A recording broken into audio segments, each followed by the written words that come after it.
students, I am DK sir from Saraswati Vidya Mandir, Lakshmi Nagar, Sitamarhi, and in today's class for class 10th physics, I am going to explain some events about the refraction. Refraction से संबंधित कुछ events होते हैं जिसके बारे में आज मैं चर्चा करने जा रहा हूँ। यहाँ क्या करते हैं कि मैंने दो फिगर बना रखा हूँ। Here there is two figures belongs to refraction. This is the PQRS is a glass slab. PQRS is a glass slab. When an incident ray AO is the coming ray from the source of light. AO incident ray and OT is the imaginary ray of AO. AO का imaginary ray कौन है? O और T है। अब यहाँ से जो AO यहाँ पे आया, इंसिडेंट रे ग्लास स्लैब के अंदर आने के बाद मीडियम इसका चेंज हुआ, so this bends towards the normal की तरफ ये मुड़ गया। आफ्टर दैट यहाँ से ये निकला exist from this point B, glass slab से जब बाहर निकला नॉर्मल से दूर हो गया, अवे फ्रॉम द नॉर्मल। अब यहाँ पर rare medium to denser medium and denser medium to rare medium. हमने यहाँ लिखा है कि रिफ्रैक्शन एयर टू ग्लास, मतलब air to glass. Air it means rare medium and glass it means denser medium. After that from B to C is also rare medium. Now this is the incident ray. AO is the incident ray. This ray comes from the source of light, and OB is equal to the refracted ray. After that BC is the this ray emergent ray. Denser medium से rare medium में निकलने वाले रे को हम emergent रे कहते हैं, इसको याद कर लेना है। अब तीन तो रे के बारे में आपको मैंने जानकारी दिया, इंसिडेंट रे, रिफ्रैक्टेड रे एंड इमर्जेंट रे। Incident ray coming ray from source of light, refracted ray bending ray in the denser medium and emergent ray out of the denser medium. Okay, अभी तीन रे के बारे में हम लोग पढ़ लिए। अब यहाँ क्या हम देख रहे हैं कि स्केचिंग में इससे और इसके बीच की दूरी को हमने इंडिकेशन दिया है एरो का, दिस साइन। ये इंडिकेशन जो है, इस इंडिकेशन को हम लेटरल डिस्प्लेसमेंट कहते हैं। लेटरल डिस्प्लेसमेंट ये जो होता है डिस्टेंस बिटवीन द सेटिंग, इसको ऐसे कर देना है डिफिनीशन में, इसी से कुछ वर्ड निकाल करके इसमें मैं जोड़ देता हूँ। मतलब this line OT is the imaginary line.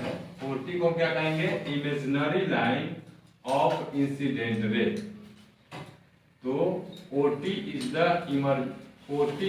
imaginary line of the incident ray AO. तो ये डिस्टेंस बिटवीन, ये दोनों के बीच की जो दूरी है, तो distance between the imaginary line of incident ray and the emergent रे। यहाँ पर इसको समझ देंगे, the distance between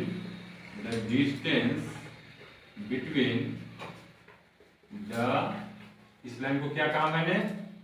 इस लाइन को कहा imaginary line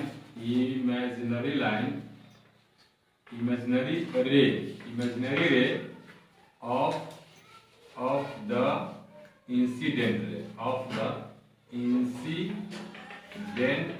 ray and BC को मैंने क्या कहा? इमर्जेंट रे एंड इमर्जेंट रे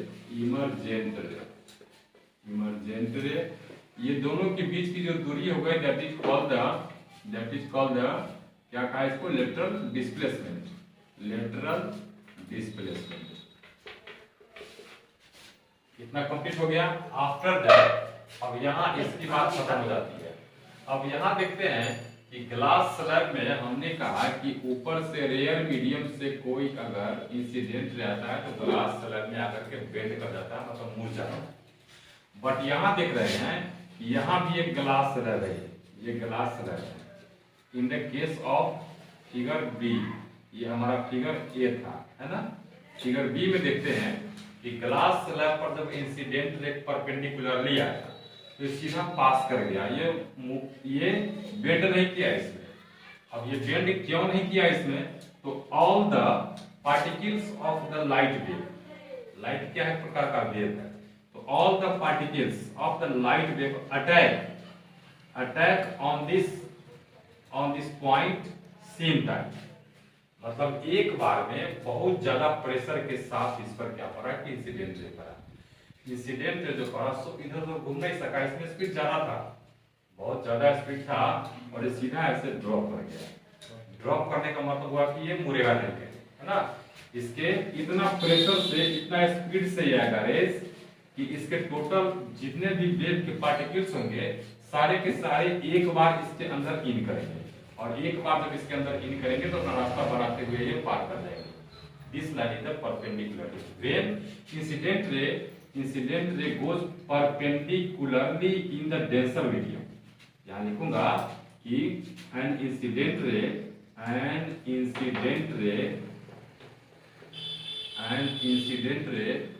goes through a denser medium perpendicularly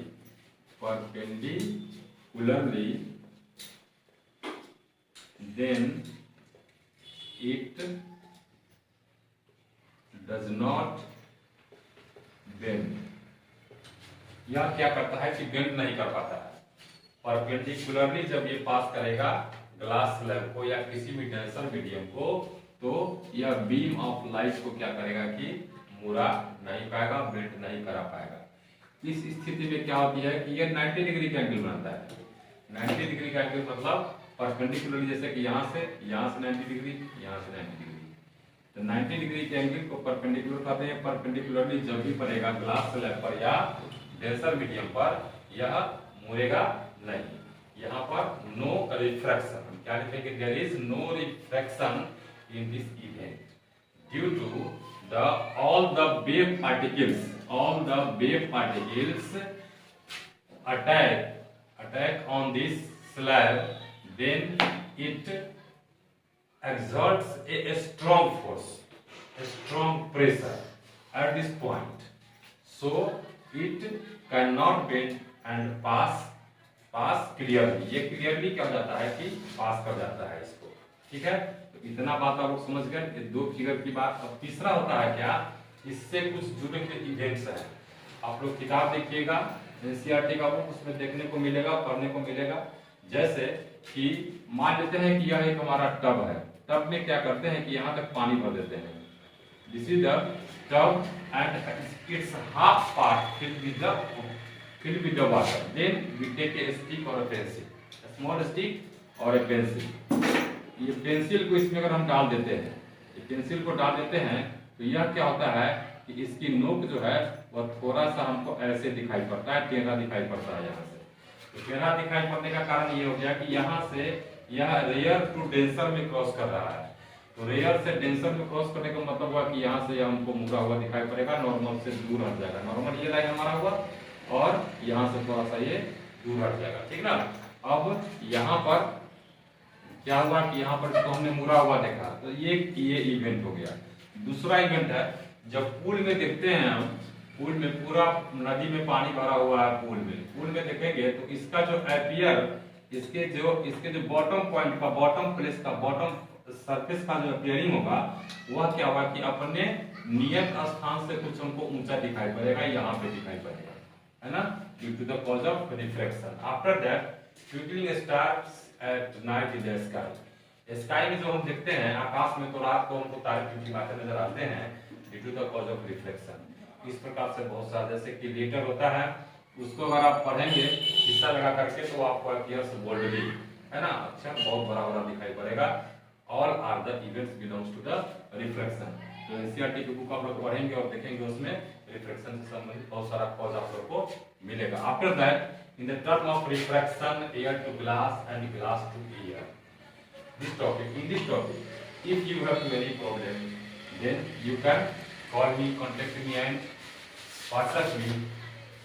अगर ये आपको समझ में आ गया होगा तो चैनल को सब्सक्राइब कीजिएगा, लाइक कीजिएगा। फिर अगले क्लास में हम लोग मिलते हैं। Okay, thank you and have a nice day.